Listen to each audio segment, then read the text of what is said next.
آج کے مجلس شہزادی سکینہ سلام اللہ علیہا کی شہادت کی مناسبت سے ہے، اس لیے ابتدا میں دو تین جملے شہزادی کے حوالے سے جو براہ راست ان کی سیرت کے بارے میں ہیں، لیکن اصل موضوع ہمارا یہ ہوگا کہ اس کربلا کے جہاد میں شہزادی سکینہ کا رول کتنا اہم تھا، ہے اور رہے گا۔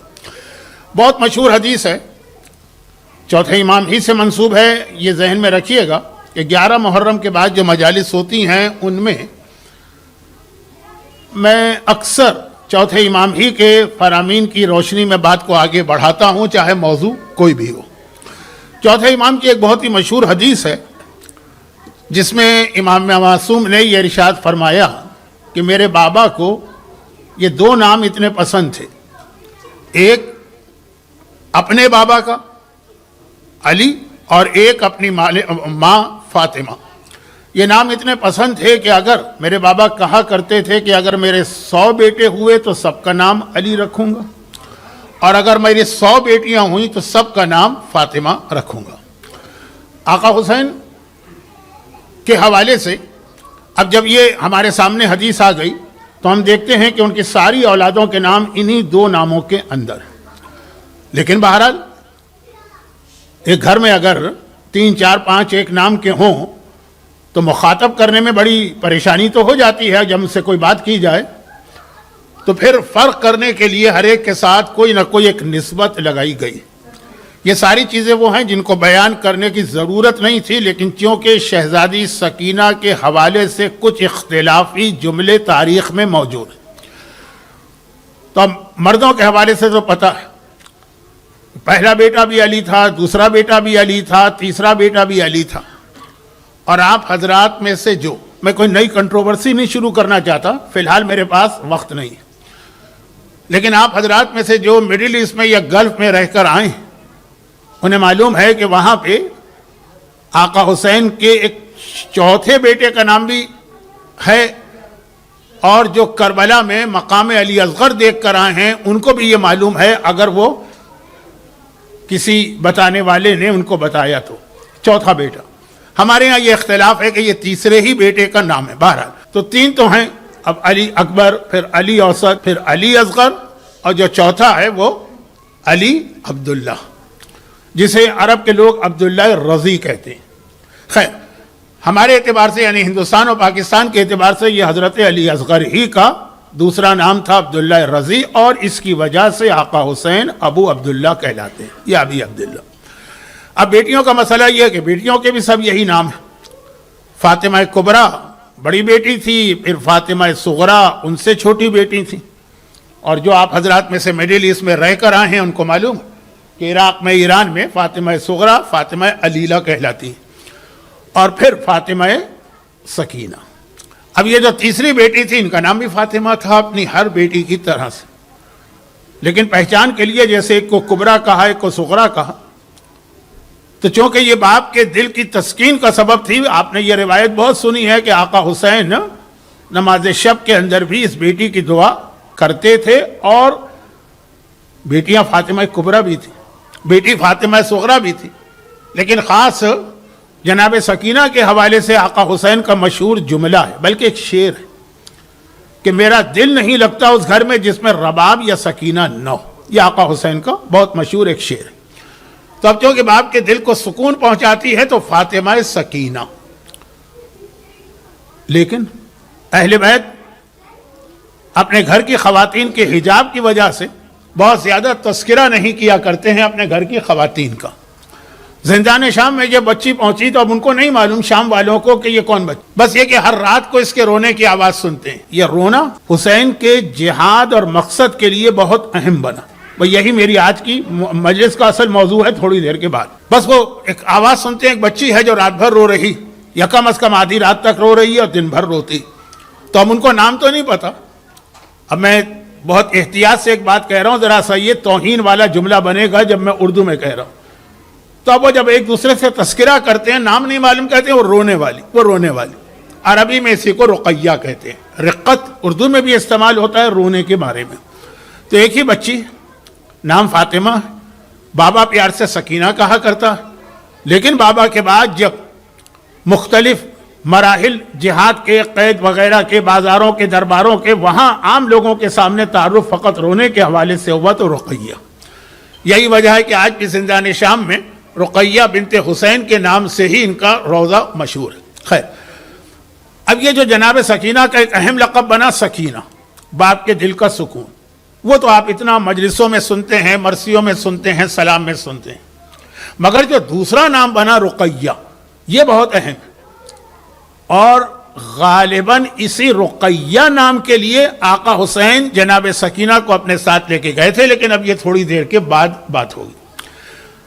آغاز یہاں سے میں کر رہا ہوں کہ حضرت ابراہیم، سورہ ابراہیم کی 2 آیتوں کی میں نے تلاوت کی. پروردگار نے آپ حضرات کو دنیا کے ایک ایسے ملک میں، ایک ایسے علاقے میں پہنچایا جہاں دنیاوی اعتبار سے ہر سہولت و آرام آپ کو میسر. اور کچھ باتیں میں اس وقت اس لیے کھل کے نہیں کہنا چاہتا کہ میرے پاس وقت نہیں. 1 گھنٹے کی مجلس بہت ہوتی ہے تو وقت نہیں ہے، لیکن حالات زمانہ کی وجہ سے میں اپنی زبان کو نہیں روک رہا ہوں، وقت کی وجہ سے. اب یہ بتانے کی تو مجھے ضرورت نہیں ہے کہ میں نے ساری دنیا دیکھی ہوئی.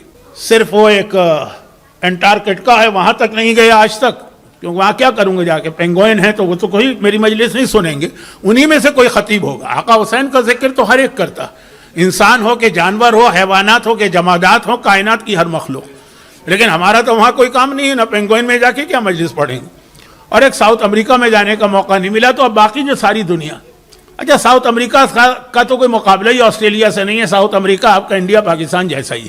تو واپس آئیے، ساری دنیا دیکھی ہوئی ہے. اس لیے میں کہہ رہا ہوں کہ جو سکون، جو راحت، جو آرام، جو حالات کے اعتبار سے ایک نارمل سے حالات یہاں پہ ہیں، وہ اور کہیں نہیں. ابھی بھی میں کینیڈا میں پورا اشرا پڑھ کے آیا اور ابھی واپس جا رہا ہوں یو ایس کے اندر. تو میں جو بات کہہ رہا ہوں یہ آنکھوں دیکھی بات ہے، خالی لوگوں کی سنی سنائی بات نہیں. لیکن جب اللہ نے آپ کو ایک موقع دیا ہے، آپ ایسی جگہ پہنچ گئے ہیں، تو آپ کے ذہن میں ایک ٹارگٹ ہونا چاہیے. وہ قرآن کریم کی اس آیت کے اندر آیا ہے جسے آج میں نے ضمناً سرنامہ کلام بنایا. یہ میرا آج اصل موضوع نہیں. سورہ ابراہیم قرآن کریم کا سورہ نمبر 14 ہے، اس کی آیت نمبر 5. یہ 5 اور 14 کا کمبینیشن تو ہر مومن کو یاد رہتا ہے. ایک بہت اہم اس میں پیغام.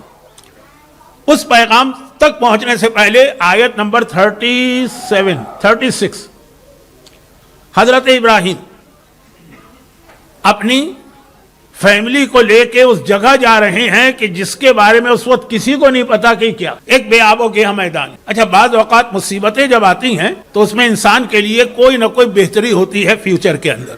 اللہ پہ یقین رکھا کرے. اگر آپ کے پاس کوئی مصیبت، کوئی پریشانی ہے، یہ میرا اس سال کی مجالس کا بہت اہم موضوع رہا، لوگوں نے بہت پسند بھی کیا. لیکن وہی بات کہ ایک مجلس میں ہر بات تو نہیں آ سکتی. اللہ پہ اتنا یقین و بھروسہ ہونا چاہیے کہ اگر آپ کے گھر میں کوئی مصیبت ہے تو یہ مصیبت بھی آپ کی بہتری کے لیے. بہت سارے واقعات میں بیان کرتا ہوں جس میں وہ بادشاہ کا واقعہ بھی ہے، اس میں قرآن کی آیتیں بھی ہیں، اس میں حضرت سلیمان کا پرندوں کی بولی والا واقعہ بھی ہے. تو خیر وہ ساری چیزیں چھوڑ دیجئے، ہمیشہ کوئی نہ کوئی اس کے اندر بہتری ہوتی ہے. حضرت ابراہیم کے گھر میں ایک ڈومیسٹک پرابلم پیدا ہو گیا. ان کی 2 بیویوں میں جھگڑا ہو گیا. پہلی بیوی بڑی قابل احترام ہے، بڑی عظیم بیوی ہے. اس انداز سے جو میں تذکرہ کر رہا ہوں یہ بھی مناسب نہیں، جناب سارہ. اور دوسری بیوی جناب حاجرہ. جناب سارہ کے لیے ویسے بہت مشکل تھا یہ برداشت کرنا کہ جو میری کنیز ہے، جب جناب ابراہیم نے ان سے شادی کر لی تو اس کا اسٹیٹس میرے برابر ہو جائے، بہت بڑا امتحان ہوتا. خیر اس کے نتیجے میں حضرت ابراہیم نے وہی طریقہ اختیار کیا جو ہر عقل مند آدمی کو اختیار کرنا چاہیے کہ جب گھر میں اس قسم کے اختلافات پیدا ہوں تو بہترین طریقہ سیپریشن ہوتا. آج کتنے ہی گھر ایسے ہیں، اب جیسے آسٹریلیا میں تو یہ مسئلہ ختم ہو گیا، انڈیا اور پاکستان میں ابھی تک ساس بہو کا جھگڑا ہو رہا ہے. بیٹے سے کہیے اپنی بیوی کو لے کے الگ ہو جاؤ. وہ کبھی تیار نہیں ہوگی ساس یا والدین.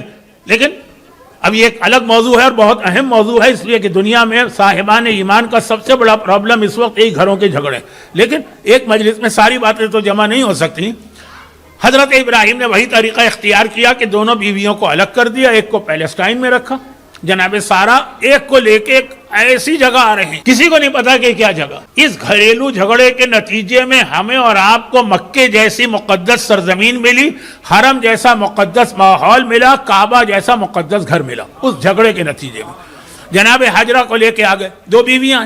جناب سارہ تو خیر رہنے والی ہی فلسطین کی, جناب حاجرہ بہرحال ہیں تو حبشہ کی نا, افریقہ کی, ایک حبشی کنیز تھی.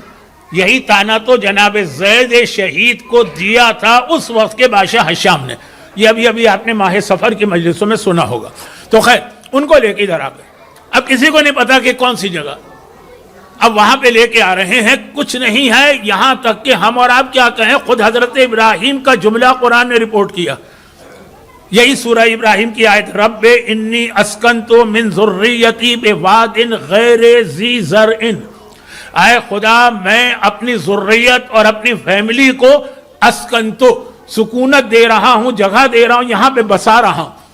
میں اپنی فیملی کو یہاں پہ بسا رہا ہوں. کون سی جگہ پہ؟ بواد غیر ذی زرع, ایسی جگہ جہاں پہ گھاس کی ایک پتی بھی نہیں اگتی. خود حضرت ابراہیم, اور قرآن اس کو جب نقل کر رہا تو گویا انڈوس کر رہا ہے کہ ایسی جگہ لے کے آ رہے ہیں. لیکن کیوں ایسی جگہ لے کے آ رہے ہیں وہ وجہ بھی آگے آ گئی. عند بیتک المحرم, ہاں یہاں کوئی دنیاوی کشش نہیں ہے, یہاں کوئی اٹریکشن نہیں ہے, نہ کوئی بلڈنگ ہے, نہ کوئی باغ ہے, نہ کوئی رہنے کی جگہ ہے, خالی میدان ہے. مگر عند بیتک المحرم, کیونکہ تیرا قابل احترام گھر یہاں پہ موجود ہے اس لیے میں لے کے آ رہا ہوں.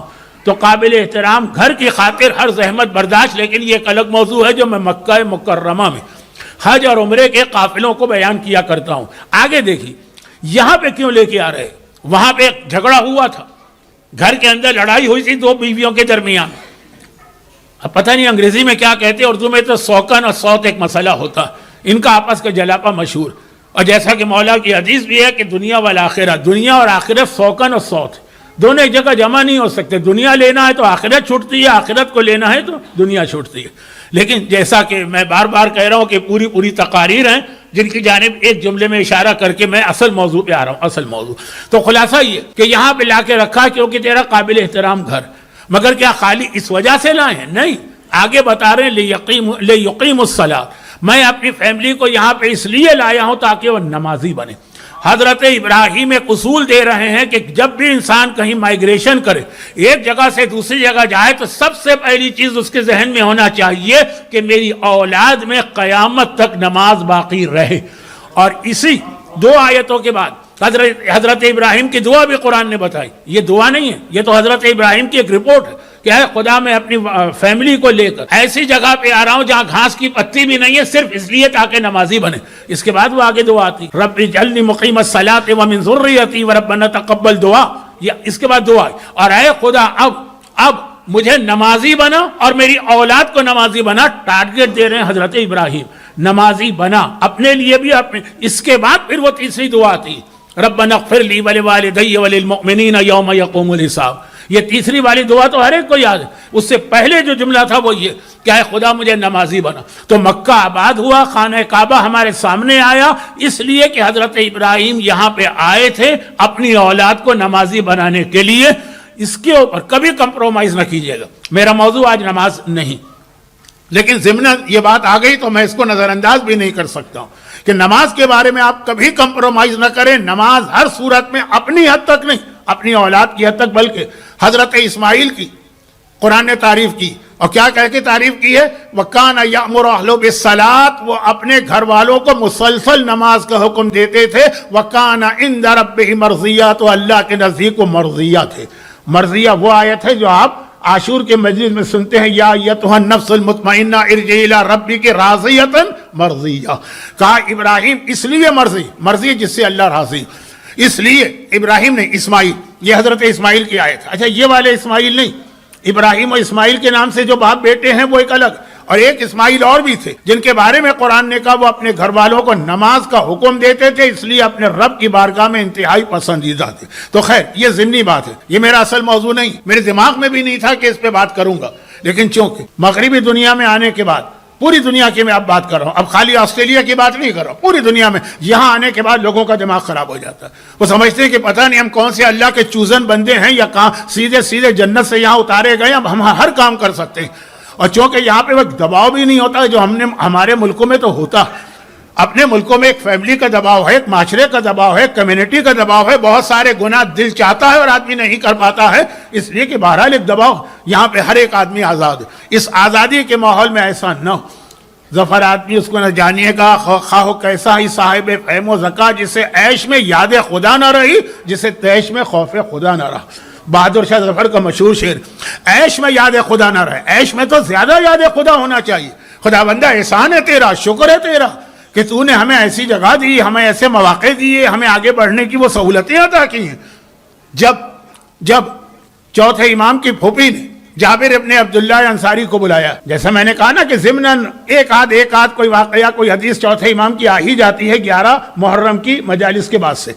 جب پھوپھی نے بلایا, جن کا نام بھی فاطمہ تھا, جب بلایا یعنی آقا حسین کی بہن, انہوں نے بلایا. بیٹیوں کے نام بھی فاطمہ تھے, ایک بہن کا نام بھی فاطمہ تھا. بلایا جابر کو اور کہا کہ ہم اپنے بھتیجے سے چیز کہہ نہیں پا رہے ہیں, لیکن اس کی حالت دیکھ کے ہم سے برداشت بھی نہیں ہو رہا ہے. بہت ہی مشہور حدیث ہے. چوتھے امام کی عبادت, چوتھے امام کی نمازیں, چوتھے امام کا ہر وقت اپنی مصلی پہ رہنا اور ایک عجیب جملے کے ساتھ رہنا. کیونکہ ابھی آپ نے 25 محرم کو ہر عالم سے یہ واقعہ سنا ہوگا.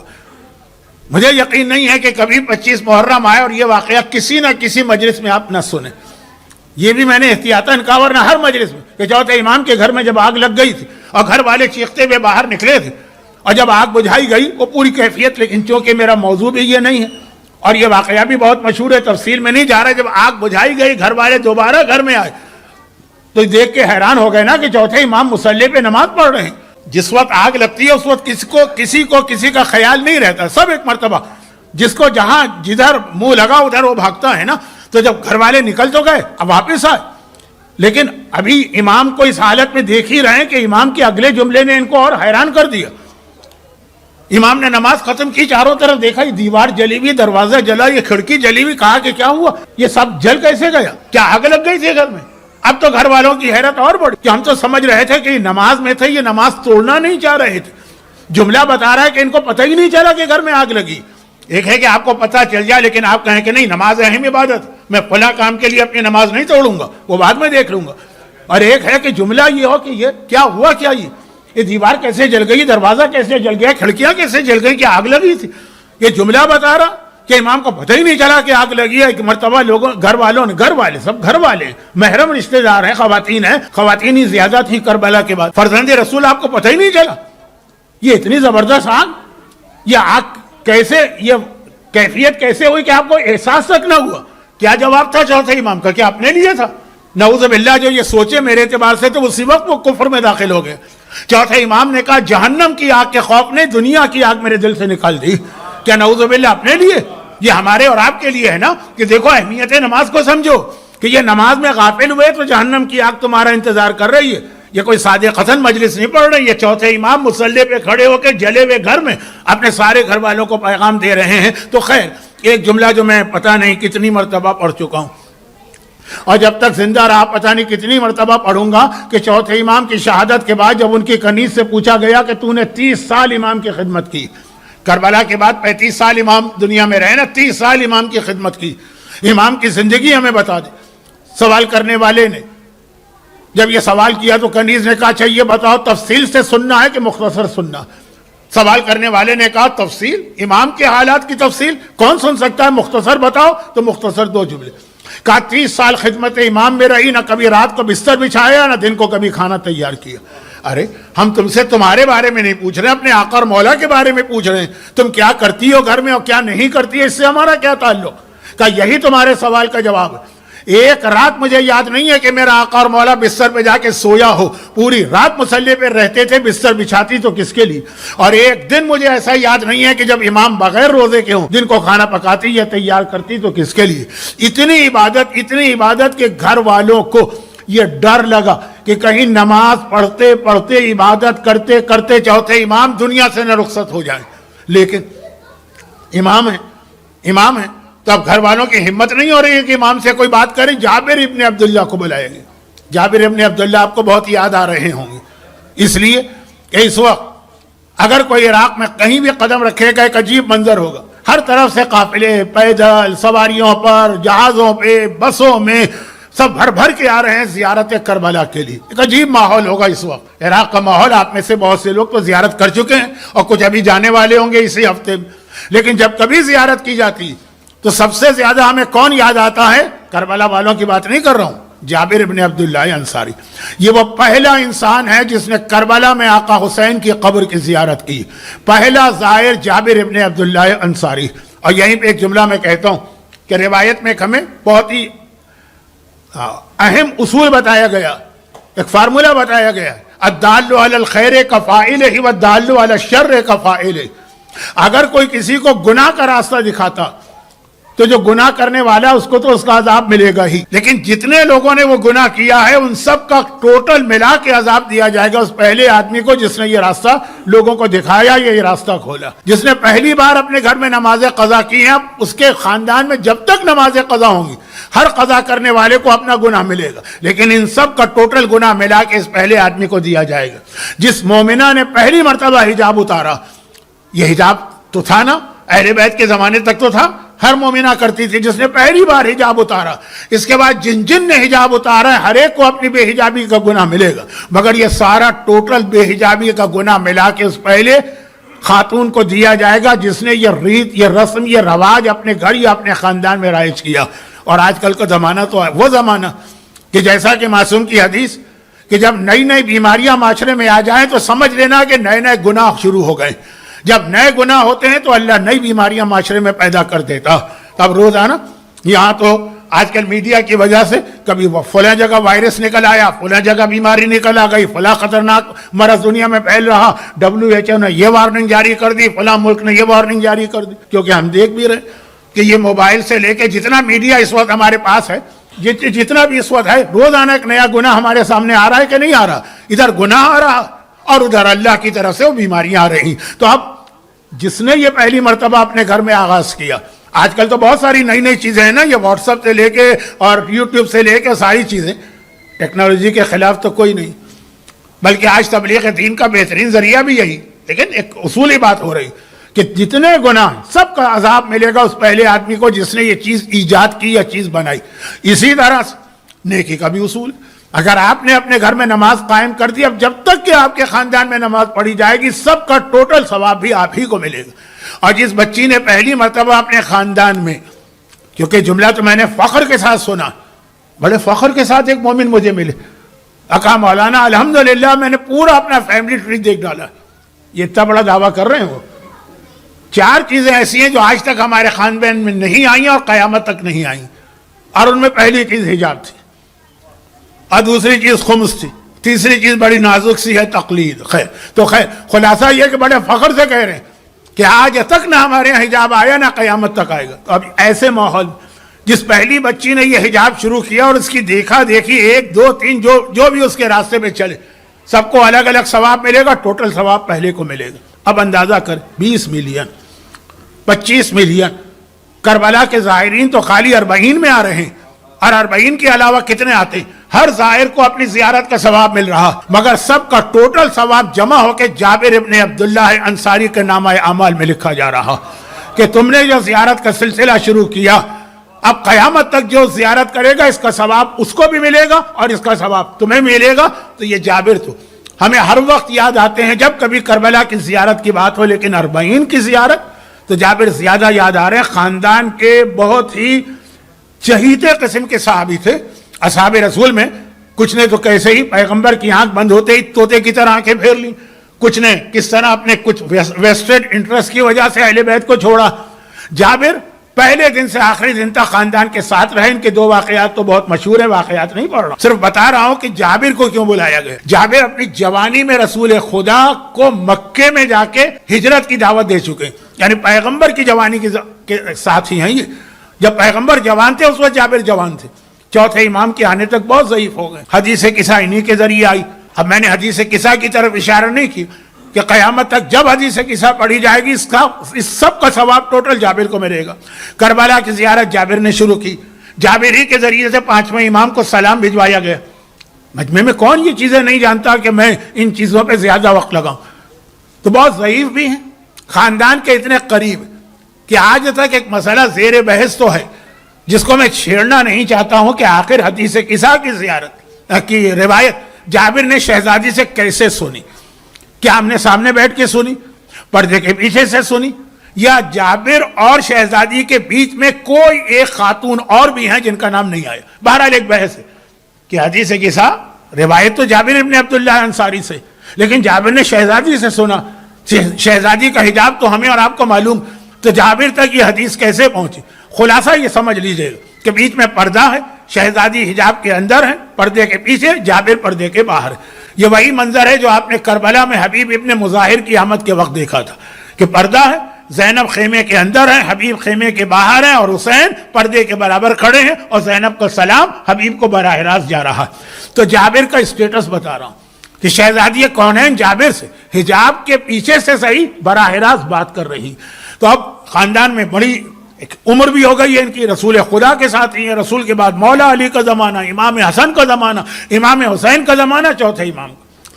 ایک دن آقا حسین کی بہن یعنی چوتھے امام کی پھوپھی نے بلا لیا اور کہا کہ چچا جابر آپ سے ایک درخواست، اور وہ یہ ہے کہ آپ ہمارے خاندان کو اچھی طریقے سے جانتے ہیں۔ میں نے کہنے کی ضرورت ہی نہیں ہے، میرا بھتیجا اتنی عبادت کر رہا، یہ بھائی کی ایک ہی نشانی ہے کہ ہمیں ڈر لگتا ہے کہ کہیں ایسا نہ ہو کہ یہ عبادت کی وجہ سے دنیا سے چلا جائے۔ لیکن نمازیں یہ پڑھی جاتی ہیں کہ پھوپھی کو ڈر لگ رہا ہے کہ اتنی کثرت کے ساتھ جو میرا بھتیجا نمازیں پڑھ رہا اور روزوں کے عالم میں فاقہ بھی ہے اور نماز بھی، تو ایسا نہ ہو کہ نمازوں کی وجہ سے مر جائے۔ اور چوتھے امام کا ماننے والا نماز کا مذاق اڑا ہے، نماز پڑھنا تو دور کی بات ہے، مذاق اڑایا جائے نماز کا کہ نماز نعوذ باللہ بیشتی کیا ہے، نماز کی اہمیت کیا ہے، کربلا سے نماز کا تعلق کیا ہے۔ ایسے عجیب جملے ہیں کہ ممبر سے کہتے ہوئے بھی شرم و حیا آتی۔ خیر، اب پھوپھی کہہ رہی ہے کہ چچا اب ہم تو کیا اپنے بھتیجے سے بات کریں، آپ خاندان کے اتنے بزرگ ہیں اور آپ کا احترام بھی، اور پیغمبر نے جو سلام بھجوایا تھا پانچویں امام کو، اس سے پہلے چوتھے امام کو بھی سلام جابر کے ذریعے ہی بھجوایا، آپ جا کے بھتیجے کو سمجھا۔ جابر گئے، چوتھے امام سے کہا کہ بیٹا تو امام وقت ہے، لیکن بہرحال تو اتنی عبادتیں کر رہا ہے، اللہ نے اتنا بڑا رتبہ دیا، ذرا اپنی عبادتوں کو کم کر دے۔ یہ جابر نے چوتھے امام سے کہا، اور یہی جملہ اللہ نے رسول خدا سے کہا، سیم جملہ۔ جابر چوتھے امام سے یہ جملہ کہہ رہے ہیں، اس سے پہلے یہ جملہ خود اللہ رسول سے کہہ چکا ہے سورہ مزمل میں، یا ایھا المزمل قم اللیل الا قلیلا، راتوں کی عبادت کر مگر اتنی مت کر، ذرا اس کو کم کر دے۔ خود پروردگار اپنے حبیب سے کہہ رہا ہے کہ اتنی نمازیں نہیں، ذرا اس میں کمی کر دے۔ یہی جملہ چوتھے امام سے کہا۔ میں نے یہ ریفرنس کیوں دیا؟ اس لیے کہ چوتھے امام کے جواب میں یہ آتا، چوتھے امام نے سنا، کہا چچا جابر آپ یہ بات کہہ رہے ہیں کہ آپ کو یاد نہیں کہ جب ہمارے جد رسول خدا سے لوگوں نے یہ کہا کہ آپ ذرا اپنی نمازیں کم کریں، کیونکہ خدا تک جس کے لیے آپ سجدہ کر رہے ہیں وہ تک یہ کہہ رہا کہ تو نے حق عبادت ادا کر دیا، بس اب کم کر دے۔ تو یاد ہے چچا آپ تو ہمارے جد کے ساتھ اٹھتے بیٹھتے تھے، ان کا جواب کیا تھا؟ جابر نے کہا مجھے یاد ہے ان کا جواب، کہ وہی میرا جواب۔ اور جواب کیا تھا؟ افلا اکون عبدا شکورا، اگر اللہ نے مجھے اتنا بڑا رتبہ دیا ہے تو کیا میری ذمہ داری نہیں ہے کہ میں اتنا ہی زیادہ اس کا شکر بھی ادا کروں؟ جتنا زیادہ رتبہ ہے اتنا زیادہ شکر ہے، جتنا زیادہ شکر ہے اتنا زیادہ سجدے۔ تو اگر پروردگار نے، اب میں کہاں سے چلا تھا؟ اب آپ کے ذہن میں نہیں رہا ہوگا میں کہاں سے چلا تھا، لیکن چونکہ مجھے تو پتا ہے نا میں کہاں سے چلا تھا، کہ اگر اللہ نے آپ کو اچھی جگہ پہنچایا، اللہ نے آپ کو ایک آرام دہ زندگی عطا کی، لیکن مجھے نہیں معلوم آپ کے ملک کے حالات کیا ہیں، خاص آپ کے شہر کے حالات کیا ہیں، شہر سے مطلب جہاں سے آپ آئے تھے، لیکن میں جہاں سے آیا ہوں صاحبان ایمان کی جان، مال، عزت، آبرو، اولاد، بزنس، کاروبار، ہر چیز خطرے میں تھی، کثرت کے ساتھ شہادتیں ہو رہی تھیں، مجبوراً یہاں پہ آنا پڑا، لیکن یہاں آنے کے بعد راحت، آرام و سکون ملا۔ اب یہاں آنے کے بعد اللہ کا شکر بڑھا دینا چاہیے نا، جتنی عبادت کراچی میں ہے اس سے ڈبل عبادت یہاں ہونا چاہیے کہ اللہ نے ہمیں ایک ایسی زندگی عطا کی۔ مگر ہوا کیا؟ جسے عیش میں یاد خدا نہ رہی۔ یہاں آنے کے بعد اب چونکہ کوئی دباؤ بھی نہیں رہا معاشرتی، اس اعتبار سے نمازیں یہاں قضا ہوتی ہیں۔ ہماری وہ عورتیں جو کراچی کے اندر اس طرح کا حجاب کرتی تھی کہ ایک بال کسی کو نظر نہ آئے، اور حالت یہ کہ اب ان کا ایک بال چھپا ہوا نہیں ہوتا ہے، سر سے پیر تک پورا جسم۔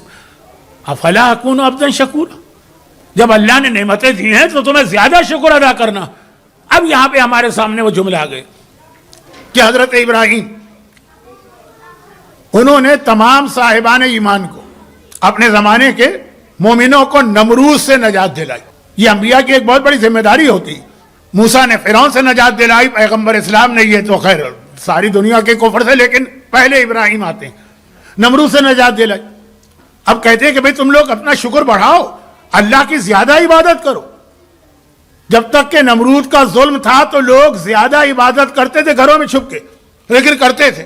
انسان کی فطرت میں اللہ نے ایک ضد بھی رکھی. یہ ضد کبھی بہت اچھی چیز بھی ہوتی کہ تو ہمیں روکتا ہے عبادت سے تو ہم عبادت کر کے دکھائیں. اب نمرود ختم ہو گئے، راحت آرام، ابراہیم حاکم بن گئے، نبی کی حکومت قائم ہو گئی، لوگ غافل ہو گئے. ہم ابراہیم والے ہیں یہ کہہ کر ہر گناہ کی اجازت، ہم علی والے ہیں یہ کہہ کر ہر گناہ کی پرمیشن.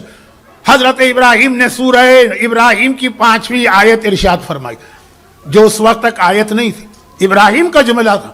اللہ کو یہ فارمولہ اتنا پسند آیا کہ قیامت تک کے لیے آیت بنا دی. وہ کیا؟ وَمَن تَبِعَنِي فَإِنَّهُ مِنِّي. تم کہہ رہے ہو کہ ہم ابراہیم والے ہیں، قرآن نے رسول تک سے کہا ہے وَاتَّبَعُوا مِلَّةَ إِبْرَاهِيمَ حَنِيفًا، اے حبیب ابراہیم کی پیروی کرو. کہا رسول سے ہے، پیغام ہمیں اور آپ کو دیا ہے. تو ابراہیم بہت عظیم شخصیت، لیکن کہا ہم ابراہیمی، ہم ابراہیم والے ہیں. چنانچہ اب ہمیں نماز کی کیا ضرورت؟ بخشوا دیں گے. اب ہمیں مثلا شراب سے بچنے کی کیا ضرورت؟ جنت میں لے جائیں گے. اب لسٹ بتانے کی ضرورت نہیں ہے گناہوں. ابراہیم نے وہ جملہ کہا جو مولا نے کئی بار دہرایا، یہ کہہ کے دہرایا کہ کیا تم نے ابراہیم کا قول نہیں سنا جو اللہ کو اتنا پسند آ گیا کہ قرآن کی آیت بنا دی. وَمَن تَبِعَنِي فَإِنَّهُ مِنِّي. جو میرا اتباع کرتا ہے، جو میری پیروی کرتا ہے، جو مجھے فالو کرتا ہے، وہی میرا والا. جو مجھے فالو نہیں کر رہا، خالی میرا نام لے رہا ہے، اس کا مجھ سے کوئی تعلق نہیں. وہ جانے اللہ جانے، وہ میں بیچ سے نکلا جا رہا ہوں. اور یہی جملہ مولا نے کئی بار دہرایا تھا کہ کیا تم نے ابراہیم کا قول نہیں سنا؟ جو میری پیروی کر رہا. پیروی کسے کہتے ہیں؟ عمل میں کسی کو کاپی کرنا. اب ایک مومن سوچے کہ جو میں کر رہا ہوں کیا یہی میرا مولا کرتا ہے؟ یا تو دیکھیے اپنی بے عملی سے ہم مولا پہ الزام لگوا رہے ہیں.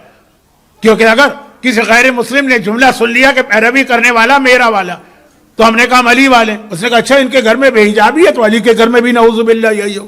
اچھا ان کے نوجوانوں کے موبائل سے ہر وقت گانے کی آواز آتی رہتی ہے، شاید علی کے گھر میں بھی یہی ہوگا. علی والا اپنے آپ کو کہو اور علی کا فارمولہ بھی تمہارے سامنے ہو. تو اسی لیے امام نے کہا دیکھو ہمارے لیے بدنامی کا سبب نہ بننا. لیکن ابھی میری مجلس شروع ہی نہیں ہوئی، یہ تو میں تمہید کے اندر ہوں. حضرت ابراہیم جب یہ جملہ کہہ رہے ہیں، اس سے پہلے ایک جملہ بہت اہم آیا ہے. اور وہ جملہ کیا آیا؟ وہ یہ ہے کہ جب وہ اپنی ذریت کو لے کر ہاجرہ اور اسماعیل کو لے کر مکہ پہنچے، تو تاریخ میں جو اس کی کیفیت بتائی گئی ہے، بس دعا کریں کہ میں اس طرف جاؤں نہیں، کیونکہ اتنے دفعہ میں نے مکے کے اندر یہ تاریخ مکہ پڑھی ہے کہ ایک بار میری زبان پہ ایک جملہ آتا ہے میں بہتا چلا جاتا ہوں، پھر مجھے ہوش ہی نہیں رہتا کہ میں کیا پڑھ رہا ہوں. تو بہت روک رہا ہوں. جب مکے میں آئے پہلی دفعہ تو سواری ہے، اونٹ ہے یا گھوڑا ہے، اس میں اختلاف ہے. آگے خود بیٹھے، پیچھے جناب ہاجرہ ہے، گود میں اسماعیل. اب اس طرح ابھی بھی وہ راستہ مکے میں ہے. کسی جاننے والے کے ساتھ جا کے عمرہ یا حج کریں، وہ دکھائے گا کہ یہاں سے ابراہیم اپنی بیوی کو لے کے آ رہے تھے، یہاں پہ انہوں نے رائٹ ٹرن کیا، یہ خانہ کعبہ پورا وہ راستہ بنا. تو خیر خلاصہ یہ ہے وہاں تک پہنچے، کچھ نہیں ہے وہاں پہ. ہاجرہ سے کہا کہ سواری سے اترو، ہاجرہ اتری. مکے کی سرزمین پر پہلا قدم جناب ہاجرہ کا ہے، ابراہیم کا نہیں. پورا مکہ آباد ہوا ایک عورت کے قدموں سے، ایک عورت کے پیروں سے. جناب گود میں اسماعیل ہے، اسماعیل کو بعد میں لٹا دیا جو زمزم جاری ہوا، لیکن وہ بعد میں، پہلے ہاجرہ پھر اسماعیل. اور حضرت ابراہیم نے دونوں کو اتارا، سواری کو مثلا یو ٹرن لیا اور واپس جانے لگے. اب تک جناب ہاجرہ خاموش تھے، شوہر ساتھ ہے، لیکن اب جو دیکھا کہ مجھے اکیلا چھوڑ کے جا رہا ہوں ایسی جگہ جہاں کچھ بھی نہیں ہے، گھبرا کے کہا کہ آپ نے مجھے یہاں پہ کیوں اتار دیا اور اکیلا چھوڑ کے کیوں جا رہے ہیں؟ ایک جملہ ابراہیم نے کہا، یہ قیامت تک کے لیے ہر مومن کے ڈی این اے میں فٹ ہونا چاہیے. صرف ایک جملہ کہا. یہ جملہ سنتے ہی جناب ہاجرہ جو خاموش ہوئی تو پھر کچھ نہ بول. کہا بے امر اللہ، یہ اللہ کا حکم تھا. بس جہاں یہ آ گیا کہ یہ اللہ کا حکم ہے، آگے کوئی اعتراض، کوئی آرگومنٹ، کوئی ڈبیٹ، کوئی چیز نہیں چلتی. حکم خدا ہے، آنکھیں بند کر کے عمل کرنا ہے. ہاجرہ نے جب یہ سنا کہ بے امر اللہ، یہ امر خدا ہے، یہ آرڈر آف اللہ ہے، اس کے بعد یہ نہیں پوچھا کہ کیسا آرڈر. کہاں مجھے بٹھا دی؟ یہ اللہ نے مجھے جنگل میں کہاں چھوڑ دی؟ یہاں نہ کھانا ہے، نہ پانی ہے، نہ کوئی اور انسان ہے؟ نہیں، اللہ کا حکم آ گیا، آنکھیں بند کر کے تسلیم کرنا۔ جناب ہاجرہ نے یہ جو ہمارے سامنے نمونہ عمل پیش کیا، یہ قیامت تک کے مردوں کے لیے بھی ایک مثال ہے کہ ہاجرہ کی طرح سے چلو۔ تو ہاجرہ کو اللہ نے اتنی برکت دی کہ ان کے پیروں نے مکے کو مکے بنایا اور ان کے بیٹے نے خانہ کعبہ کو خانہ کعبہ بنایا۔ اب آئیے ذرا سا تھوڑی سی ہسٹری آپ کے سامنے پیش کروں۔ ہاں، تو اب وہ کیا ہے کہ جناب ہاجرہ جب یہاں بیٹھ گئی، پھر زمزم کا چشمہ جاری ہوا، آپ کو معلوم ہے۔ لیکن اس کے بعد پانی آ گیا تو عرب کے جو بدو ہوتے ہیں ان کا طریقہ یہی ہوتا ہے کہ ان کے پاس کوئی گھر تو ہوتا نہیں، ان کا خیمہ ان کے کندھے پہ ہوتا ہے، سفر کرتے ہیں، جہاں پانی نظر آئے وہاں رک جاتے ہیں، کچھ دن قیام کرتے ہیں، پانی ختم ہو گیا آگے بڑھ گئے، پھر وہاں پہ عرب کے قبیلے آنے لگے اور ساری بات چھوڑ دیجیے۔ جناب ہاجرہ نے سب کو اجازت دے دی کہ ہاں میں اجازت دیتی ہوں، یہ پانی اگرچہ اللہ نے میرے لیے جاری کیا، میرے بیٹے کے لیے، سب استعمال کرو، اپنے مکان بناؤ، سب کو اجازت ہے، مگر ایک شرط کے ساتھ، اور وہ یہ ہے کہ خانہ کعبہ کے سامنے کا جو علاقہ جہاں میرا گھر وہ میرا ہے، اور خانے اور مکے میں حکومت میری اولاد کی رہے گی۔ ٹھیک ہے، مان لیا اس وقت، کوئی چوائس ہی نہیں تھا۔ کچھ عرصہ گزر گیا، ہاجرہ کا انتقال ہوا، اور کچھ عرصہ گزرا، حضرت اسماعیل کا انتقال ہوا۔ لیکن اب جب 3 4 5 نسلوں کے بعد لوگ آئے، انہیں تو ساری ہسٹری نہیں پتا، ان کے منہ میں یہ دیکھ کے پانی آ جاتا تھا۔ کچھ الفاظ میں آج کل کے استعمال کر رہا ہوں کہ جو مکے کا پرائم لوکیشن ہے وہ خاندان اسماعیل کے ہاتھ میں۔ اب یہ جو نئے لوگ تھے، یعنی ان کی 6ٹھی نسل ہے، 7ویں نسل ہے، ان کو کیا پتا کہ ان کے پردادا کے پردادا کے پردادا نے کیا بات کی۔ یہاں تو 100 سال پہلے کی کوئی مسجد ہو، امام باڑا ہو، اس کے وقت کے اوپر کتنے سر پھٹول ہو جاتے ہیں کہ اصل میں کیا تھا۔ یہ تو 7 8 پوچھتے ہو گئے کہ آخر یہ خاندان کو یہ اختیار کس نے دیا کہ مکے کے پانی پر بھی ان کا کنٹرول ہے؟ روکا کسی کو نہیں تھا، لیکن یہی بات لوگوں کو گراں گزرتی تھی کہ مالک وہ ہیں، ہم ان کی اجازت سے استعمال کر سکتے ہیں۔ اور جو مکے کا پرائم لوکیشن ہے خانہ کعبہ کے چاروں طرف، وہ بھی ان کے ہاتھ میں۔ ہمارے یہاں کراچی میں بہت ہوتا ہے، بمبئی میں بھی ہوتا ہے، حیدرآباد کا نہیں بات۔ کیسی پرائم لوکیشن پہ کسی کی پراپرٹی ہو نا، یا اس کو مار دیتے ہیں، پراپرٹی کو آگ لگا دیتے ہیں، کوئی اور فساد کر کے ان کو وہاں سے بھگا دیتے ہیں، قبضہ کر لیتے ہیں۔ یہ روزانہ کی کہانی ہے، لیکن آج کی کہانی نہیں ہے، 4000 سال پرانی کہانی۔ چنانچہ اب جتنے قبیلے نئے آئے تھے، وہ تو میجورٹی تھی نا، یہ 13 قبیلے نئے آئے تھے، 14واں صرف اسماعیل کا تھا۔ 13 نے مل کے اتحاد کیا، خاندان اسماعیل پہ اٹیک کیا، ان کا قتل عام کیا، اس طرح کہ انہیں مکہ چھوڑ کے پورے عرب میں جہاں جس کو جگہ ملی وہ وہاں چلا گیا۔ جیسے ابھی میں نے کہا دنیا کے حالات جب خراب ہوئے، عراق سے، ایران سے، پاکستان سے لوگ کہاں نکلے؟ کوئی کینیڈا، کوئی امریکہ، کوئی آسٹریلیا، کوئی نیوزی لینڈ، کوئی یورپ، جہاں جس کو جگہ ملی پھیل گئے، اور قبضہ ہو گیا مکے پر ان لوگوں کا جو بعد میں آئے تھے اور یہ شرط قبول کر کے آئے تھے کہ ہم خاندان اسماعیل کو ہاتھ نہیں لگائیں گے۔ اب یہ سب پھیل گئے، ان میں سے کچھ یمن چلے گئے۔ یمن اس زمانے میں دنیا کا سب سے مالدار علاقہ تھا۔ یمن ایک، آج جتنی غربت وہاں نظر آ رہی ہے اتنی ہی دولت وہاں تھی۔ ملکہ بلقیس، کیا کوئن شیبہ، آج بھی کیوں بائبل میں بھی ان کا تذکرہ ہے، تو سبھی ان کو مانتے ہیں، یہودی بھی، عیسائی بھی۔ کیا سویلائزیشن تھی، کیا دولت تھی وہاں۔ ان کا لوکیشن بھی بہت پرائم تھا، جو آج کل آپ دیکھ رہے ہیں نا راستہ بند ہو جائیں گے، وہی ان کا لوکیشن تھا۔ پورا ایسٹ سے آنے والا سارا سامان تجارت وہاں اترتا تھا، جاپان، چین، انڈیا، بہت پیسہ تھا۔ کچھ وہاں بھی چلے گئے۔ بعد میں کئی 100 سال کے بعد خاندان اسماعیل کے ایک بہت ہی عظیم پرسنالٹی تھی جناب قصی، اور کچھ لوگ کہتے ہیں کہ نہیں ان سے پہلے فہد، لیکن بہرحال قصی، انہوں نے اپنے خاندان کی ہسٹری پڑھی تو خاندان کو جمع کرنا شروع کی۔ مثلا جو کینیڈا گیا اس کو واپس بلایا حیدرآباد میں، یہ میں حیدرآباد نام کے لیے کہہ رہا ہوں، ورنہ حیدرآباد کچھ اور ہے، مکہ کچھ اور۔ اور جو مثلا امریکہ گیا اس کو بلایا، اور جو آسٹریلیا آیا اس کو بلایا، پورے خاندان کو جمع کر رہے۔ عرب میں بکھری ہوئی چیزوں کو جمع کرنے کا نام کو کہتے ہیں قرش، اور جو یہ کام کرے اسے کہتے ہیں قریش۔ قریش کن کا لقب ہے اس میں اختلاف ہے، میں اس وقت تاریخ کی بحث میں نہیں پڑھ رہا، کوئی ایک پرسنالٹی ہے جناب قصی، سب کو جمع کیا، آگے سب لوگ۔ لیکن جو یمن میں چلے گئے تھے نا، وہ بہت سیٹل ہو گئے تھے، دنیا کے سب سے مالدار علاقے میں گئے تھے۔ جیسے آج آپ کو بلایا جائے کہ امریکہ سے واپس آئیے حیدرآباد، تو شاید ہی کوئی آئے، وہ وہیں پہ رہے، انہوں نے کہا نہیں بھائی ہم یہاں سیٹل ہو گئے, ہمارے اچھے اچھے بزنس ہے, بہت زیادہ پراپرٹی ہے, بہت زیادہ کیش ہے, ہم جو ہیں ہم کیا کریں گے آ کے. وہ نہیں آئے, یہ تاریخ سنیے, وہیں رہے. اچھا وہاں یمن کے اندر عیسائیت یا کرسچینٹی کا بہت زور تھا. وہ جو ابراہ بادشاہ تھا جس نے اپنا چرچ بنایا تھا کہ آ کے اس کی عبادت کرو, لوگ نہیں آئے اور ہاتھی کا لشکر لے کے آیا, کرسچینٹی کا بہت زور تھا. تو اب اس کی وجہ سے یہ خاندان کے افراد آہستہ آہستہ کرسچن ہونے لگے. ابھی تک حضرت ابراہیم کے دین پہ تھے کرسچن. کرسچن کے اندر ایک بہت بڑی عبادت ہے کہ آدمی جو ہے وہ دنیا چھوڑ دیتا ہے, جنگل میں جا کے بیٹھتا ہے, جس کو راہب کہتے ہیں. یاد رکھیے گا کہ راہبوں کی کئی کیٹیگریز ہیں. ہمارے یہاں لوگوں کے ساتھ بڑا مسئلہ یہ ہے کہ نیم ملا خطرہ ایمان, آدھی ہاف نالج کی بنیاد پہ بڑے بڑے فیصلہ کرتے ہیں. ہمارے ایک بات مشہور ہو گئی کہ راہب تو شادیاں ہی نہیں کرتے. تو کیسے ایک راہب نے آ کے آقا حسین سے کہا کہ مجھے بیٹے چاہیے, ان کے تو شادی ہی نہیں ہوتی. یہ جملہ بتا رہا ہے کہ اس کو کچھ پتہ ہی نہیں کہ راہب کسے کہتے. کہیں سے ادھر چلتے پھرتے سڑکوں بازاروں میں سن لی. راہب کی کئی کیٹیگریز, شادی والے راہب بھی, اوروں کو چھوڑے, خود پوپ کی ہسٹری جا کے دیکھیے گا آپ انسائکلوپیڈیا میں, ایسے پوپ گزرے ہیں جنہوں نے شادیاں کی. پوپ جو سب سے بڑا عہدہ ہے. خیر, تو اب وہ جو اس زمانے کے راہب تھے, جنگل چھوڑ کے شہر چھوڑ کے جنگل میں جاتے تھے, تو ان کی پراپرٹی کہاں جائے, ان کا کیش کہاں جائے, وہ خاندان کے دوسرے افراد کو ملتا تھا. اب آہستہ آہستہ آہستہ آہستہ, میں بطور مثال کہہ رہا ہوں, میرے پاس ایگزیکٹ فگر نہیں, 500 آدمی بڑے ویل سیٹلڈ, بہت بڑے بزنس مین اس زمانے کے اعتبار سے, کیا کہیں گے, وارن بفٹ کہیں گے یا ایمیزون کا جو مالک ہے, اتنی دولت والے 500 ایسے آدمی وہ راہب بن گئے. اتنا ان کو روحانیت میں مزہ آیا یا عبادت میں مزہ آیا. اب ان کی ساری پراپرٹیز جو تھی نا خاندان میں جانے لگی. اب خاندان تو ختم ہونے لگا.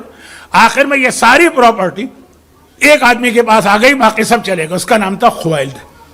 اس نے دیکھا کہ اب میں تو اکیلا رہ گیا ہوں اور اتنی میری پراپرٹی, باقی تو میرے جتنے بھی کٹمب والے یا خاندان والے تھے وہ سب تو بن گئے راہب. چنانچہ وہ وہاں سے مکہ آ گیا کہ بھئی مکے میں ہمارا پورا خاندان ہے. ہمارے بزرگوں نے منع کیا تھا مکہ جانے سے کیونکہ ہم لوگ یہاں 500 تھے, اب میں اکیلا رہ گیا ہوں. وہ ساری دولت لے کے آیا اور مکے کا مالدار ترین انسان بنا خویلد. پھر اللہ نے اس کو ایک بیٹی عطا کی جس کا نام تھا خدیجہ.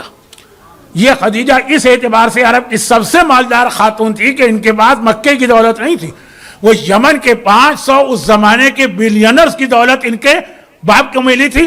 اور وہ اسی وجہ سے کہ اتنی دولت اکیلے میں اس شہر میں کیسے حفاظت کروں, وہ مکے میں آئے تھے. یہ جناب خدیجہ, جناب خدیجہ پھر وہی خدیجہ تھی جو آپ نے سنا. ان کو ایک پرابلم ہو گیا, وہ تھی عورت. ٹھیک ہے اس زمانے میں اسلام میں حجاب نہیں تھا, کرسچینٹی میں بھی حجاب نہیں تھا, لیکن اس طرح سے تو وہ فیلڈ میں کام نہیں کر سکتی. عرب کے لوگوں کا خاص مشغلہ کیا تھا, ڈاکہ زنی. لإلاف قریش إلافهم رحلة الشتاء والصيف. اب ان کے تجارتی قافلے سب سے زیادہ بڑے تھے, سب سے مالدار عورت تھی. 70,000 کا ایک جملہ آپ سنتے ہیں, بعض لوگ مذاق اڑاتے ہیں, لیکن جنہوں نے تاریخ پڑھی ہے پتا کہ 70,000 اونٹ پر سامان تجارت جاتا تھا اس زمانے کے. جیسے آج کوئی 70,000 ٹرالر کسی کے پاس ہو, 70,000 کنٹینر کسی کے پاس, اس زمانے کی بات کر رہا ہوں. تو اب یہ تھا کہ جب ڈاکے پڑتے تھے تو اب دولت کو کیسے بچائیں, یہ تو اکیلی عورت ہے نا. اس وقت کے سب سے عقل مند آدمی کے پاس یہ مشورہ لینے گئی, اور اس زمانے کے سب سے عقل مند آدمی کا نام تھا حضرت ابو طالب. اور جا کے کہا کہ آپ اس وقت پورے عرب میں سب سے زیادہ دانشور ہیں, آپ کوئی حل بتائیے. انہوں نے کہا بہت آسان ہے حل. اور کیا حل بتایا انہوں نے کہا کہ جتنے لوگ تجارتی قافلے بناتے ہیں نا, تم ان کے ساتھ مل کے تجارت کرو. ویسے تم اس پوزیشن میں ہو کہ اکیلے تجارت کر رہی ہو, کر سکتی. اب سارے عرب کے یعنی مکے کے جتنے بھی لوگ تھے ان سب کا تھوڑا تھوڑا سامان تجارت ملا دی. اب بن گیا یہ پورا ایک ایسا قافلہ جس کے اندر ہر ایک کا تھوڑا تھوڑا شیئر. اب جب ان کا شیئر آ گیا تو اب مجالے کہ کسی کی ڈاکہ ڈالے. یہی لوگ تھے نا ڈاکہ ڈالنے والوں میں. جیسے ہوتا ہے نا کہ اگر کبھی آپ کو چور سے حفاظت کرنا ہے تو کسی چور کو ہی نگران بنا دیجیے. میں نے سنا یہی ہے, کمپیوٹر میری فیلڈ نہیں, کہ وہی لوگ زیادہ وائرس پھیلاتے ہیں جو بعد میں اس کا اینٹی وائرس بناتے ہیں کہ وائرس پھیلے گا تو پھر ہمارا پروڈکٹ چلے گا. حضرت ابو طالب سب کو ملا دی. اچھا عربی میں اس طرح سے ملانے کا نام ہے ایلاف. ایلاف اردو میں بھی ہے الفت, ایک دوسرے سے ملانا. حضرت ابو طالب نے سارے قریش کے لوگوں کو ملا دیا, کہا کہ جوائنٹ کمپنی بناؤ جس میں سب کا شیئر, کسی کا 1% ہے تو کسی کا 90% ہے, لیکن ہے سب کا حصہ. کہ اب یہ قافلے پہ کوئی حملہ نہ کرے, یہ ہم لوگوں کا قافلہ. اچھا یہ عمل کس نے کیا؟ یہ عمل حضرت ابو طالب نے کیا. اور قرآن کریم نے کیا کہا؟ الہ فی قریش، اللہ نے ان لوگوں کو ملایا. عمل ابو طالب کا ہے. پروردگار کہتا ہے جو ابو طالب کا عمل ہے وہ سمجھو میرا اپنا عمل. اچھا اب یہی چیز آپ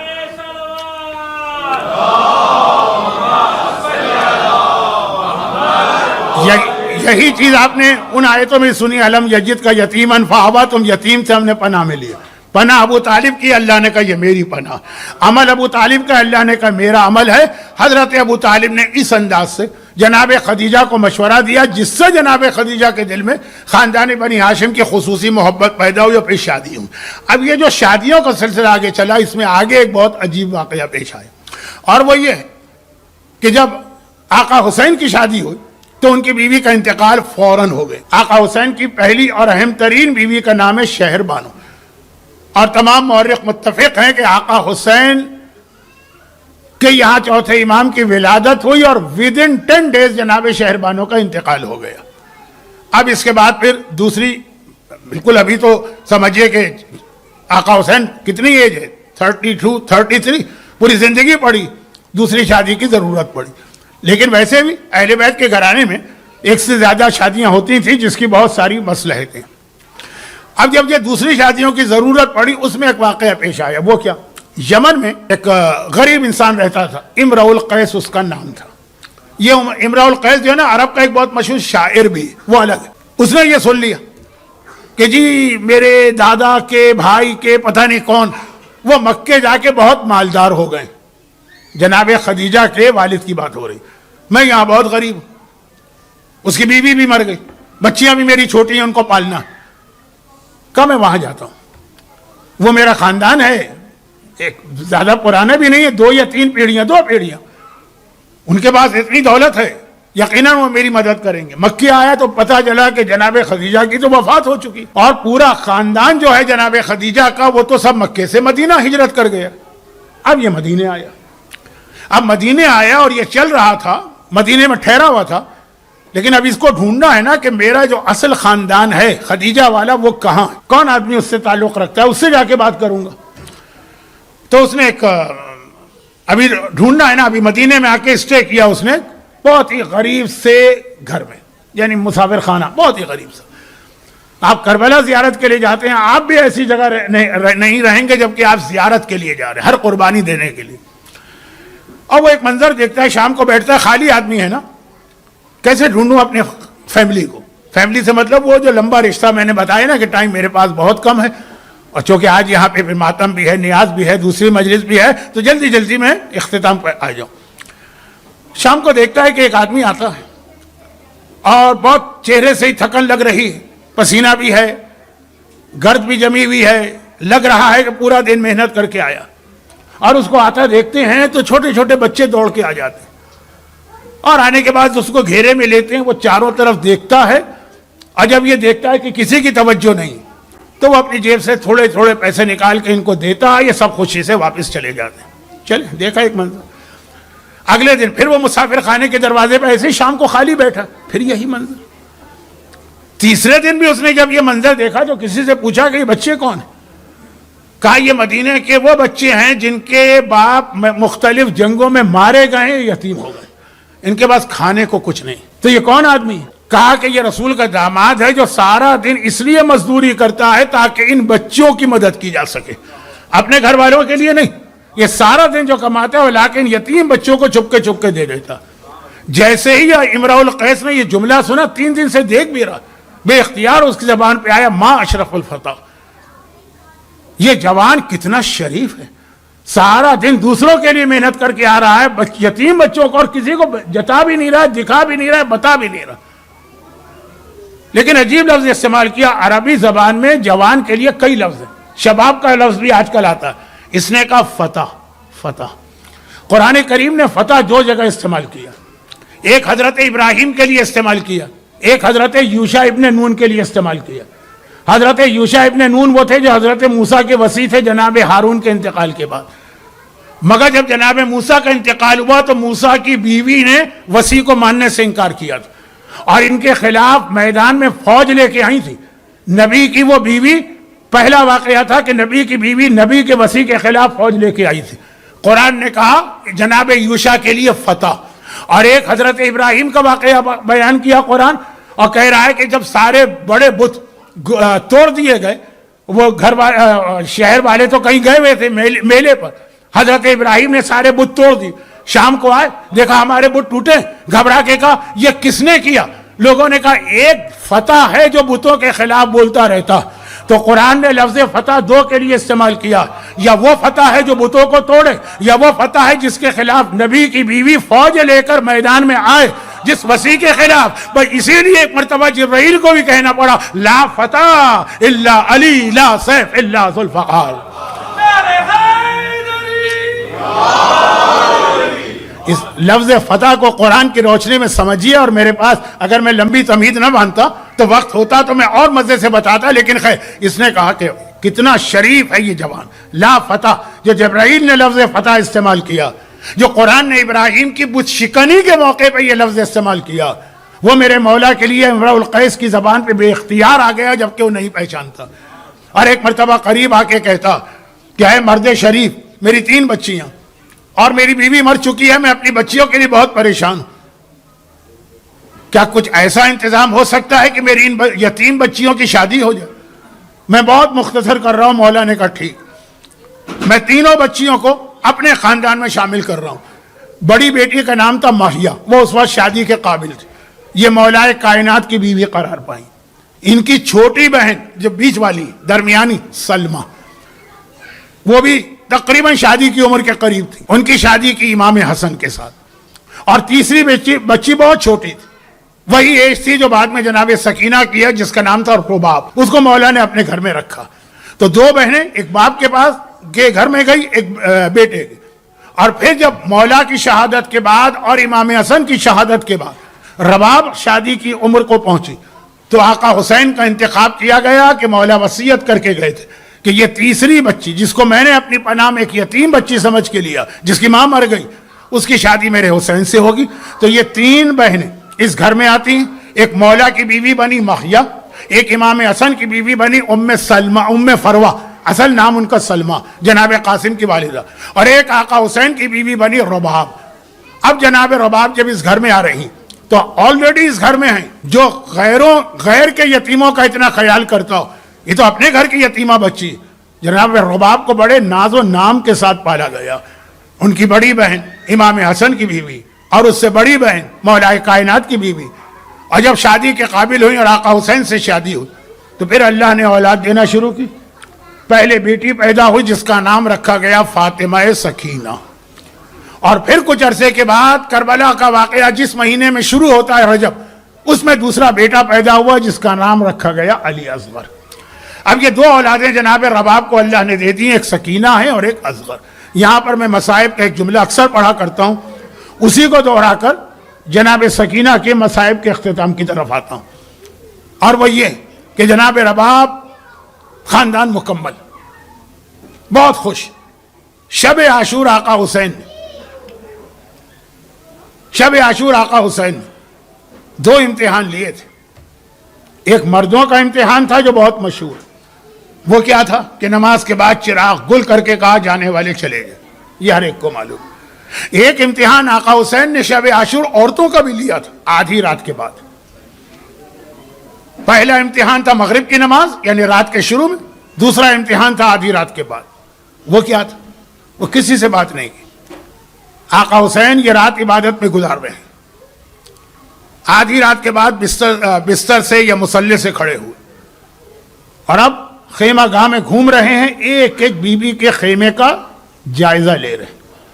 یہ ان کا امتحان ہے. ان سے بات کوئی نہیں کر رہے. مردوں سے بات کی تھی، چراغ تک گل کیا تھا. یہاں کوئی اللہ آپ کو بار بار کربلا لے کے گیا ہے، میں جانتا ہوں.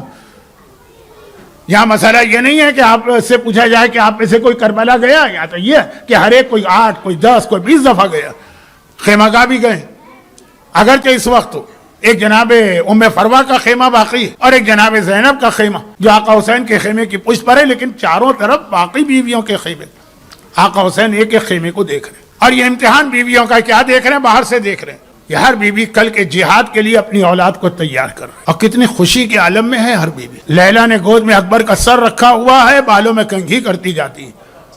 یہ جملہ ضرور کہتی جاتی ہوں گی تو فطرت ہے کہ بیٹا لال ماں آخری بار اور زیارت کر لے تیرے چہرے. فروا نے تو قاسم کو بٹھایا ہوا ہے، اور اتنی دیر تک بات چیت ہوئی کہ بعد میں قاسم کو چچا کے پاس آنا پڑا. زینب کبریٰ کے خیمے میں بھی عجیب منظر ہے. ماں نے اپنے سامنے اون اور محمد دونوں کو بٹھایا، مگر ایک کے سر پہ ان کے دادا جعفر طیار کا امامہ رکھا، ایک کے سر پہ ان کے نانا حیدر کرار کا امامہ رکھا، اور بتا رہی ہیں کہ کل تمہیں کیا جہاد کرنا، اور ساتھ میں وہ وصیت بھی جو آپ نے بہت سنی. بیٹا بس ایک بات کا خیال رکھنا، جب فرات پہ قبضہ ہو جائے تو اصغر سے پہلے پانی نہ پینا. اتنا یقین ہے ماں کو کہ یہ نہیں کہتی کہ فرات پہ قبضہ کرنے کی کوشش کرنا، نہیں، قبضہ ہو جائے گا اس کے بعد کی بات ہو رہی ہے. لیکن جہاں آقا حسین نے ہر خیمے میں یہ خوشی دیکھی ان ماؤں کی، وہاں ایک خیمے سے کسی بی بی کے رونے کی آواز آ رہی ہے. اس وقت آدھی رات کے بعد یہ کون بی بی رو رہی ہے اور کیوں رو رہی ہے؟ دیکھا یہ رباب کا خیمہ، اور آقا نے خیمے کے باہر سے دیکھا تو ہر بی بی تو اپنی اولاد کو گود میں رکھ کے یہ سامنے بٹھا کے بات کر رہی. رباب اصغر کے گہوارے پہ سر رکھے ہوئے رو رہی. حسین اب پہلی بار خیمے میں داخل ہوئے. کہا رباب کیا بات ہے، رو کیوں رہی ہو، کیا اصغر مر گیا؟ رباب نے گھبرا کے کہا نہیں آقا، میں اس لیے رو رہی ہوں کہ اس وقت میں اپنے آپ کو بہت بدقسمت محسوس کر رہی ہوں. آقا جب میری شادی ہوئی اور میں آپ کے گھر میں آئی تو میں نے اپنے آپ کو کائنات کی خوش قسمت ترین عورت سمجھا تھا. ارے میں علی اور فاطمہ کی بہو بنی ہوں. فاطمہ کی بہو بننا اس سے بڑی اور ایک سعادت کیا ہوگی کسی عورت کے لیے. پھر اللہ نے مجھے اولادیں دینا شروع کی. ایک بیٹی دی سکینہ، ایک بیٹا دیا اصغر، خاندان مکمل ہو گیا. یہی تو ہوتا ہے نا خاندان، اولاد بھی ہو، دو اولادیں ہوں اور ایک بیٹا اور ایک بیٹی ہو. میں اپنے آپ کو دنیا کی سب سے خوش قسمت خاتون سمجھ رہی تھی. لیکن آقا آج مجھے احساس ہو رہا ہے کہ میں کتنی بدقسمت جب میں دیکھ رہی ہوں کہ ہر بیوی اپنی اپنی قربانی تیار کر رہی. کل یہ کیسے شہزادی کے سامنے سرخ رو جائیں گی. ہائے رباب خالی ہاتھ جائے گی. خالی ہاتھ کیوں جائے گی؟ کہا اس لیے کہ بڑی اولاد بیٹی ہے اور بیٹیاں تو مقتل میں جاتی نہیں، اور جو مقتل میں جاتا ہے بیٹا وہ اتنا چھوٹا ہے کہ گھٹنوں کے بل چلا کے بھی نہیں لے جا سکتی. ہائے میری دونوں میں سے کوئی اولاد بھی کل کے جہاد کے قابل نہیں. اب مجھے نہیں پتا کہ آقا حسین نے کیا جواب دیا ہوگا. ہم اور آپ ہوتے تو ہاتھ جوڑ کے کہتے شہزادی آپ اپنے آپ کو بدقسمت کہہ رہی. ارے آپ کی اولاد تو ایسا جہاد کرے گی کہ اصغر کا جہاد عباس و اکبر کے جہاد سے بڑھ جائے گا. عباس و اکبر نے کیا یزیدیوں کو رلایا تھا؟ اصغر کا جہاد وہ تھا کہ یزیدی جیسے سخت دل اور سنگ دل بھی رونے لگے تھے. وہ جہاد تھا اصغر کا کہ آج تک دنیا یزید کے ہر ظلم کو جسٹیفائی کر سکتی ہے، یہ نہیں بتا سکتی کہ 6 مہینے کے پیاسے بچے کا قصور کیا تھا. اور آپ کہہ رہی ہیں کہ آپ کی سکینہ لڑکی ہے تو لڑکیاں جہاد نہیں کرتی. ارے آپ کی سکینہ تو ایسا جہاد کرے گی کہ دنیا زینب و کلثوم کے جہاد کو بھول جائے. یہ جملہ میں نے کیوں کہا؟ اس لیے کہا کہ زینب و کلثوم نے بازاروں اور درباروں میں خطبے دیے، لیکن ان کے خطبے جب دیے جا رہے تھے تو سننے والے ہنس رہے تھے، مذاق اڑا رہے تھے، ٹھٹا لگا رہے تھے. صحیح معنوں میں جو شام والوں کو بدلا ہے نا وہ سکینہ کے ماتم نے بدلا. میرے مولا کے خطبے، شہزادی زینب کے خطبے سب کی اہمیت اپنی جگہ، لیکن مسئلہ یہی ہے نا کہ ان خطبوں کو سننے کو تیار نہیں تھے. یہ ننھی سکینہ تھی. وہ کیسے تھی؟ بہت مختصر بات کر رہا ہوں. شام یعنی دمشق کیپٹل ہے، اور پرانے زمانے میں جہاں ہر چیز سینٹرلائز ہوتی تھی کیپٹل کی بہت اہمیت ہوتی تھی. وہاں جتنے لوگ مقامی ہیں اس سے زیادہ باہر کے وزیٹر ہوتے ہیں، کیونکہ جسے بھی گورنمنٹ کے کسی ڈپارٹمنٹ سے کام ہے وہ وہیں آتا ہے. تو آدھے لوگ اگر شہر والے تو آدھے لوگ باہر والے. جب باہر والے جو آتے ہیں وہ دن بھر تو گورنمنٹ کے ڈپارٹمنٹ میں دوڑتے رہتے ہیں، شام کو ان کے پاس کرنے کے لیے کچھ ہوتا نہیں. پرانا زمانہ ہے نا، اندھیرا چھا گیا، الیکٹریسٹی ہے نہیں، کچھ ہے نہیں ان کے پاس کرنے کے لیے. اپنے مسافر خانے میں اکیلے، کوئی دوست نہیں، کوئی رشتہ دار نہیں، یہ سب نئے لوگ ہیں. اور ایسی حالت میں جب آدمی بستر پہ جاتا ہے تو پھر اپنے بچے بہت یاد آتے ہیں. آج کل تو پھر بھی رات کے وقت بہت ساری مشغولیات لوگوں کی ہے موبائل کی وجہ سے. پرانے زمانے کی بات کر بچے یاد آتے ہیں, خاص طور پہ باپ جو ہیں ان کو اپنی بیٹیاں یاد آتی. اب جب وہ ابھی بستر پہ کروٹیں بدل رہے ہیں, کوئی دوست نہیں ہے جس کے پاس جا کے بیٹھیں, رات کو کوئی مصروفیت نہیں ہے, اور بستر پہ اپنے بچے یاد آ رہے ہیں کہ کان میں کسی بچی کے رونے کی آواز آئی, اور ایسی آواز کہ آدھی رات تک مسلسل یہ رونے کی آواز آتی رہی. اب یہ گھبرا گئے کہ یہ ہے کون بچی, لیکن کہاں جائیں. صبح جب اٹھتے ہیں تو پہلا کام یہی کرتے ہیں, جب مسافر خانے سے باہر نکلتے ہیں یا مسافر خانے کے مینیجر سے پوچھا یا دکاندار سے, بھائی تم لوگ کیسے لاپرواہ ہو, ایک بچی کل رات کو رو رہی تھی, آدھی رات تک روتی رہی, تم نے اسے چپ نہیں کرایا. ان لوگوں نے کہا ارے وہ کوئی آج کی بات ہے, وہ تو ہمیشہ رو رہی, بڑی لاپرواہی سے کہا وہ تو ہمیشہ رو رہی. ارے تو بھائی کیوں رو رہی؟ کہا اس لیے کہ اس کا بابا مارا گیا, اس کا چچا مارا گیا, اس کا جوان بھائی مارا گیا. اچھا یہ لوگ کیوں مارے گئے؟ کہا یہ یزید کے خلاف میدان میں آئے تھے. اچھا تو کیوں آئے تھے یزید کے خلاف میدان میں؟ اب دیکھیں سوالات خود بخود ذہن میں آنے لگے ایک سیکوینس کے ساتھ. تو پھر وہ سب مارے گئے, تو اب یہ کہا کہ بس یزید نے ان کو قید کر کے رکھا. ارے اتنی چھوٹی بچی کو قید کر کے رکھا. یہ سکینہ کا جو رات کا چند گھنٹے کا ماتم ہے نا, جتنے لوگ آج نئے آئے ہیں دمشق میں سب تک پیغام پہنچا. اچھا تو ہم جا کے پوچھیں گے خود ان سے. اب یہ آتے ہیں قید خانے پر, آقا سجاد سے پوچھتے ہیں کہ بھائی کربلا کا واقعہ کیا تھا. سکینہ کا رونا ان کو کھینچ کے لاتا ہے زندان شام کے دروازے تک. یہ سکینہ نہ ہوتی تو نئے آدمی کو کوئی پرواہ نہیں ہوتی کہ کون قید میں ہے کون قید سے باہر. اور ہر رات کا یہ واقعہ. اب یہ لوگ چلے گئے, نئے لوگ آئے, ڈپارٹمنٹ گورنمنٹ کے ڈپارٹمنٹ میں کام, نئے لوگ آئے اور نئے لوگ آئے, پرانے جا رہے ہیں نئے آ رہے ہیں, پرانے جا رہے ہیں نئے آ رہے ہیں. اب جب یہ پرانے لوگ جاتے تھے تو ان کے شہر میں جب پہنچتے تھے گھر والے پوچھتے تھے بھائی شام میں کوئی خاص بات دیکھی؟ کہاں ایک بات دیکھی, وہاں ایک ننھی سی بچی تھی جو آدھی رات تک مسلسل روتی تھی. اب گھر والوں نے پوچھا کہ وہ کیوں روتی تھی؟ دیکھیں حسین کا پیغام پورے اسلامی دنیا میں سکینہ کے ماتم نے پھیلایا. سکینہ کا ماتم نہ ہوتا تو نہ کوئی عورت آ کے جناب زینب کا خطبہ سنتی, نہ کوئی مرد آ کے سجاد سے کربلا کی حقیقت معلوم کرتا. یہ ماتم کھینچ کے لاتا. اور طریقہ سکینہ کا یہ ہے کہ زندان شام میں جہاں نہ گرمی سے بچاؤ کے لیے کوئی چھت ہے, نہ سردی سے بچاؤ کے لیے کوئی انتظام, آدھی رات تک سکینہ روتی ہے, پھر بستر پہ لیٹ کے سو جاتی. بستر کیا, زمین پر. جب تک سکینہ روتی رہتی ہے ساری بیویاں سکینہ کو گھیرے میں لے کے روتی ہیں. آدھی رات کے بعد سکینہ زمین پہ لیٹتی ہے تو بیویاں بھی لیٹتی, پھر یہ نماز شب کے وقت تک سوتی رہتی. مگر خالی یہ نہیں, زندان شام سے ملا ہوا یزید کا محل. سکینہ کا رونا تو پورے شہر میں جا رہا, یزید کے محل میں بھی آوازیں جاتی ہیں ہر رات کو, اور یزید بھی بستر پہ کروٹیں بدلتا ہے, آدھی رات تک اس کو بھی نیند نہیں آتی ہے سکینہ کے ماتم سے. اسی طرح ایک رات آ گئی, پتہ نہیں 19 محرم تھی, پتہ نہیں 9 صفر تھی, پتہ نہیں 13 صفر تھی, تاریخ پتہ نہیں, واقعہ پتہ. اور وہ یہ ہے کہ سکینہ ہر رات کی طرح آج بھی آدھی رات تک روتی رہی. آدھی رات کے بعد سکینہ بھی جا کے لیٹ گئی زمین پہ, بیویاں بھی لیٹ گئیں, سب کی آنکھ لگ گئی لیٹتے ہی, پورے دن کی تھکن. اور ادھر یزید بھی اپنے بستر پہ لیٹ گئے. لیکن ابھی 5 منٹ گزرے ہوں گے, سکینہ دوبارہ بیدار ہو گئی, اور ایک مرتبہ اٹھ کے بیٹھ کے ماتم دوبارہ شروع کر دیا. بابا کہاں چلے گئے, بابا کہاں چلے گئے؟ زینب کبریٰ کی تو جان سکینہ میں تھی, ادھر سکینہ بیدار ہوئی, ادھر زینب بھی بیدار ہو. اور کہا سکینہ بیٹی تجھے پتا ہے تیرا بابا کربلا میں رہ گیا ہے, تو سو جاتی ہے, دوبارہ کیوں اٹھی؟ کہا پھوپھی اماں میں روزانہ کی بات نہیں کر رہی ہوں, آج جیسے ہی میری آنکھ لگی میں نے خواب میں دیکھا میرا بابا آیا, اور اکیلا نہیں آیا, میری دادی فاطمہ زہرا کو لے کے آیا. اور بابا مجھ سے کہہ رہا ہے بیٹی دادی کو سلام کر. میں نے کہا بابا آپ مجھے چھوڑ کے چلے گئے تو آپ کے بعد مجھ پر بہت ظلم ہوئے. میرے بابا نے کہا گھبرا نہیں, آج تیری دادی تجھے لینے آئی ہے, ہم تمہیں لینے آئے. اب یہ جملہ سننا تھا, زینب تو زینب ہیں, آپ سمجھ گئے. زینب نے آواز دی, کلثوم, رقیہ, فروا, کبرا, رباب, ذرا جلدی سے بیدار ہو جاؤ, سنو تو میری بچی کیا کہہ رہی ہے. ایسا لگ رہا ہے سکینہ میں چھوڑ کے جانے والی ایک مرتبہ ساری بیویاں بیدار ہو گئی.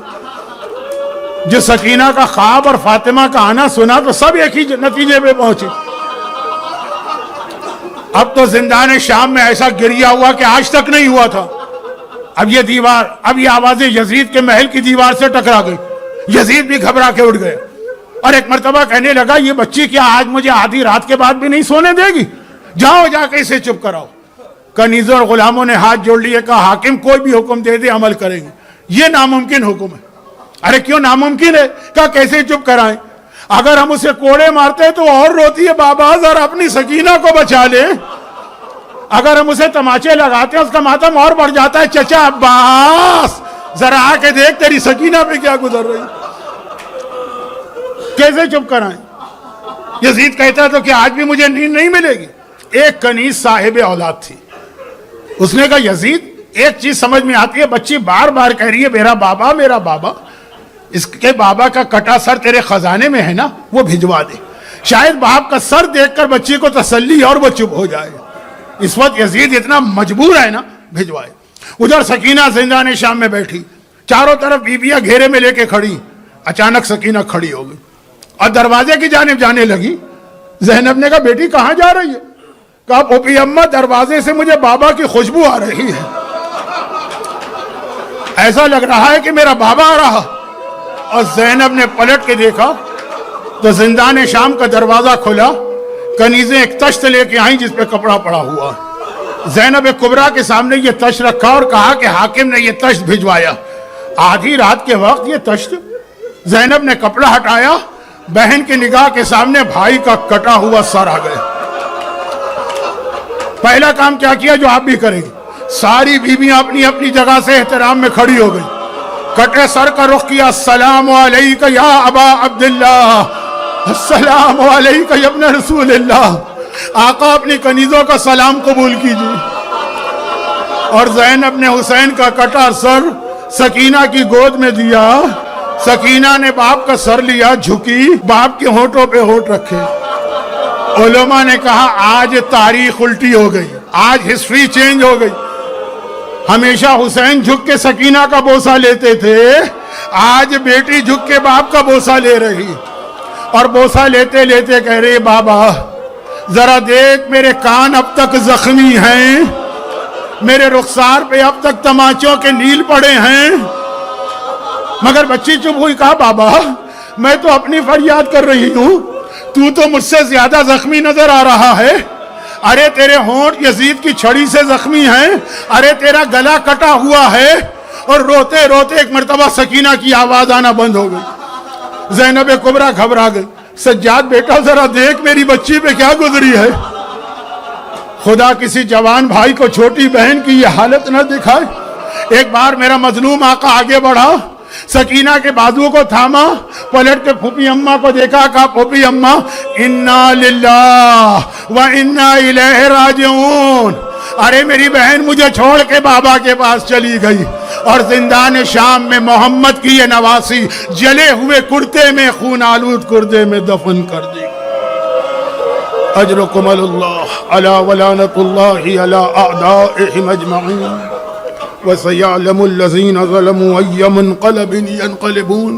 پروردگارا حسین کی تسکین قلب سکینہ کے ان مصائب کا واسطہ, جو مصائب سکینہ پہ گریہ کر رہے ہیں اور جنہوں نے مصائب سکینہ کی اس مجلس کا انتظام کیا, ان سب کو غم حسین کے سوا دنیا اور آخرت کی ہر غم اور پریشانی سے محفوظ فرما. پروردگارا اہل بیت اطہار کے ان مصائب کا واسطہ دنیا میں جہاں جہاں صاحبان ایمان ہیں ان کے مال, جان, عزت و آبرو اور اولاد کی حفاظت فرما.